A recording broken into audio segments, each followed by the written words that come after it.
తాకట్టులో ఉన్న బంగారాన్ని విడిపించి ఆ రోజు ఆన్లైన్ ధరకే కొంటుంది కొమ్మూరి గోల్డ్. నమస్తే, వెల్కమ్ టు సుమన్ టీవీ. నేను పద్మిని. ప్రస్తుతంతో పాటు ప్రముఖ ఆధ్యాత్మికవేత్త, దత్త ఉపాసకులు, శ్రీపాద శ్రీవల్లభ దత్తపీఠం వ్యవస్థాపకులు శ్రీమతి లతా దత్త గారు మనతో పాటు ఉన్నారు. మాట్లాడదాం. నమస్తే అక్క. నమస్తేరా అక్క, బహుళపక్ష అష్టమిని ప్రతి నెల కూడా కళాష్టమిగా చేసుకుంటూ ఉంటాము. రకరకాల కష్టాల నుంచి బయటపడడానికి కూడా ఈ అష్టమి తిథి చాలా బాగా ఉపయోగపడుతుంది అనేది వింటూ ఉన్నాము. మరి ఈసారి ఎప్పుడు మొదలవుతోంది అష్టమి? ఎట్లా ఆ అష్టమిని వినియోగించుకోవాలి? ఏం చేయాలి? ఏం చేస్తే ఎటువంటి ఫలితం వస్తుంది? ఒకసారి చెప్తారా? తప్పకుండా పద్మిని. ఈసారి అష్టమి బుధవారం సాయంత్రమే మొదలవుతుంది. 8:54 నుంచి గురువారం సాయంత్రం వరకు ఉంటుంది. అయితే చాలా మంది అష్టమి రాత్రిని కూడా చాలా పవర్ఫుల్ గా మనం భావిస్తాం. బుధవారంతో కలిసి వచ్చిన అష్టమి అశ్విని నక్షత్రం కూడా వచ్చింది. అయితే ఆ రోజు రాత్రిపూట పూజ చేస్తే కూడా అమ్మవారి అనుగ్రహం ఉంటుంది. దుర్గాష్టమి దుర్గాదేవిని పూజిస్తే, అలాగే కాలాష్టమి అంటాం, కాలభైరవుడిని పూజిస్తే, కాలభైరవాష్టవం చదువుకుంటే, ఎందుకంటే కాలానికి అధిపతి కాలభైరవుడే. ఈ కాలాన్ని ఆయన మనకి అనుగుణంగా మార్చగలిగే శక్తి కాలభైరవుడికే ఉంది. కాలానికి ఆధిపత్యం ఇచ్చింది గురుదేవుడే అన్నమాట. కాలభైరవుడిని చూసుకోమని. ఆయన ఎవరో కాదు, ఈశ్వరుడి యొక్క రూపమే అని మనం చెప్పుకుంటాం. అయితే గురువారం వరకు ఉంది కాబట్టి మీరు బుధవారం గాని గురువారం గాని అమ్మవారికి చక్కగా కూష్మాండ దీపం పెట్టుకోవచ్చు. బుధవారం రాత్రి నుంచే పెట్టుకోవచ్చు. మీరు గురువారం వరకు వెలుగుతుంది కూడా.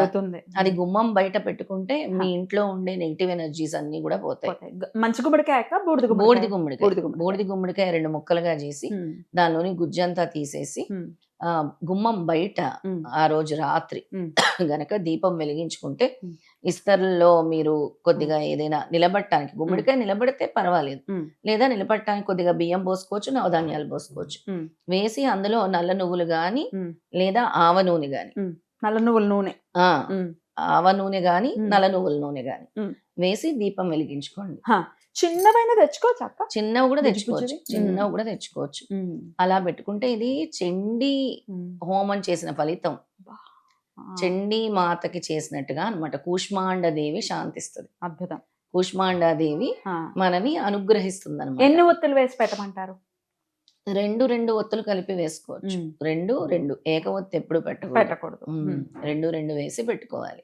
అందులో పసుపు రాసి బయట గంధము కుంకుమ బొట్టు పెట్టి చేయొచ్చు. ఇక ఆ రోజు రాత్రి మీరు ఏమైనా నరదృష్టి దోషాలున్నా గుమ్మడికాయ పగలగొట్టుకోవచ్చు. అవునా? అంటే ఇలా దిష్టి తీసేసి అక్కడే పగలగొట్టేయమంటారా? ఇంటి ముందే పగలగొట్టేయచ్చు. అది బుధవారం రాత్రి చేయమంటారా? రాత్రి 10 ఆ సమయంలో చేస్తే మంచిది. ఆ సమయంలో తర్వాత కాలు చేతులు కడుక్కొని కళ్ళు చెవులు తుడుచుకొని అప్పుడు పడుకోవచ్చు. వీలైతే స్నానం చేయాలనుకున్న వాళ్ళు చేయండి. దిష్టి తీసేసిన తర్వాత అలా.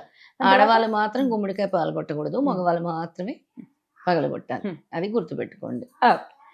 ఒకవేళ గుమ్మడికాయ లేదు అనుకోరా పద్మిని, గుమ్మడికాయ మాకు అంటే కొబ్బరికాయకు కూడా అంత శక్తి ఉంటుంది, నారికేలం కూడా. దాని మీద కర్పూరం వేసి clock wise anti clock wise తిప్పేసి పగలగొట్టుకోవచ్చు. దిష్టి తీయొచ్చు. ఇక ఆ రోజు అమ్మవారికి పసుపు కొమ్ములతో పూజిస్తే చాలా మంచిది. గురువారం గాని బుధవారం సాయంత్రం గాని, గురువారం పొద్దున కూడా మీరు పసుపు కొమ్ములతో చేస్తే చాలా మంచిది. అంటే బుధవారం రాత్రి చేసేవి చెప్పాను, గురువారం ఏం చేయాలో చెప్తున్నాను ఇప్పుడు. పసుపు కొమ్ములతో చక్కగా అమ్మవారి ఆరాధన చేయండి. ఒక 8 పసుపు కొమ్ములు తీసుకోండి. వేల నామాలున్న అమ్మవారికి, అమ్మా మీ పేరేంటి అంటే శ్రీ అని చెప్తుందంట. అవునా? అందుకే శ్రీమాత్రే నమః, ఆ తల్లికి మనము శ్రీమాత్రే నమః అని చెప్తున్నాం అనమాట. ఇక పవర్ఫుల్ నామాల్ని నేను చెప్తాను ఇప్పుడు. అయితే శ్రీమాత్రే నమః అనే మంత్రంతో మొదలుపెట్టి శ్రీ లలితా సహస్రనామంలోని అనేక విద్యల్లో ఏ విద్యనైతే మనం పారాయణం చేస్తున్నామో ఆ యొక్క విద్యా నామాలకు ముందు మరియు చివర శ్రీమాత్రే నమః అని కలిపి పలకటమే సంపూటీకరణము.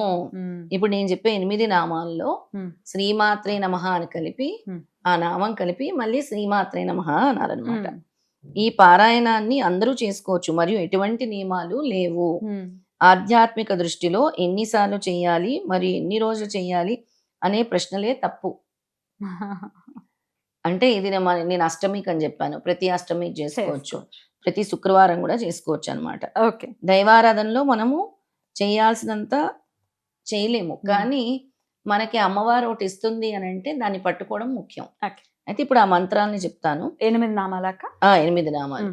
శ్రీమాత్రే నమః భవదావ సుధావృష్టి శ్రీమాత్రే నమః శ్రీమాత్రే నమః పాపారణ్యధవనాల శ్రీమాత్రే నమః శ్రీమాత్రే నమః దౌర్భాగ్య తులావాతుల శ్రీమాత్రే నమః శ్రీమాత్రే నమః జరాధ్వాంత రవిప్రభ శ్రీమాత్రే నమః శ్రీమాత్రే నమః భాగ్యాబ్ధిచంద్రికా శ్రీమాత్రే నమః శ్రీమాత్రే నమః భక్త చిత్త కేకి ఘనాఘన శ్రీమాత్రే నమః శ్రీమాత్రే నమః రోగపర్వత దంబోలి శ్రీమాత్రే నమః శ్రీమాత్రే నమః మృత్యుధారు కుటారిక శ్రీమాత్రే నమః.